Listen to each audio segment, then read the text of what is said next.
Hey everybody, this is Mike Anderson with Collision Advice. I'm here with my great friend Danny with the DEG, and we're working with SCRS to bring you a series of quick tips that will help you to boost your business.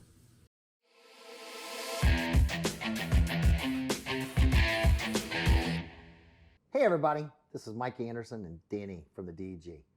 You know, recently when we shot some of our SCRS quick tips for you, we happened to be at a shop called Nyland's Collision. Shout out to Robert and his team out there for being great hosts. Now, one of the things that Danny and I both noticed as we were walking through the shop is we noticed that a lot of the technicians were using something that's referred to as spark paper, right? Looks something like this right here. Now, while this is a 3M product, there may be other manufacturers who make similar product. But let's talk about this spark paper. What is the purpose of this? The purpose of this is, as you can see, it is an adhesive back product, right? So it's kind of sticky on the back. And you would apply this to a vehicle or a vehicle component to protect it from sparks. Now, let's talk about what generates or causes sparks. Could be welding, could be grinding, could be using like a wire wheel, a cutoff wheel, a sanding belt. A lot of things create sparks, right? So it's to protect those components from getting damaged. Now, as an estimator, repair planner, damage analysis, again, whatever term you want to use, right?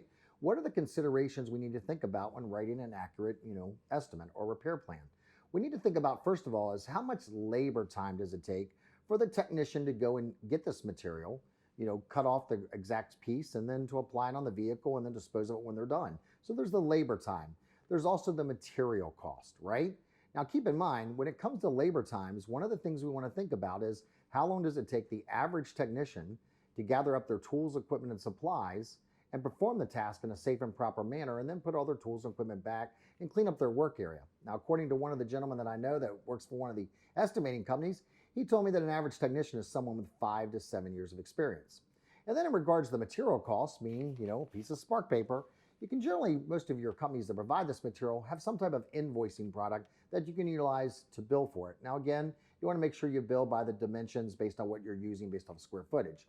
But again, in regards to is this included or is this a bill of operation, Danny, first of all, as a former technician, you probably use this quite a bit. Can you give some insight to all of our listeners as to what they might use this for? And number two, included or not included? Great question, Mike. And yeah, as a technician, I definitely want to protect the vehicle interior using a product like this. And that can be from grinding and, various products that are, happen to be airborne particles, in the natural repair environment. So much cheaper to protect the vehicle interior or the exterior trim of the vehicle than replace those components as a damage, self-inflicting damage. Now, as far as labor to include or not include, it's definitely not included to go above and beyond and protect the interior using a product like this. Some information providers may just state to drape a welding blanket, is generally included in the general vicinity.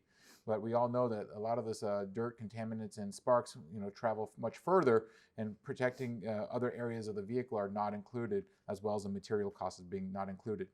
We had a DEG inquiry 13434 from CCC, and their response was exactly that the labor and the material cost to protect the vehicle interior is not included in the labor times. Yeah, I can tell you, it's going to be a lot cheaper for a third-party payer to pay for the labor materials for this than it is to buy a very expensive leather door trim panel or a window in case it got damaged. Would you agree? Absolutely. So there you have it, ladies and gentlemen. Again, as a repair planner, make sure you're having a conversation with that technician and asking him or her, hey, what type of materials are you going to use to protect this component to ensure things don't get damaged? We hope you enjoyed this tip, and we'll see you soon.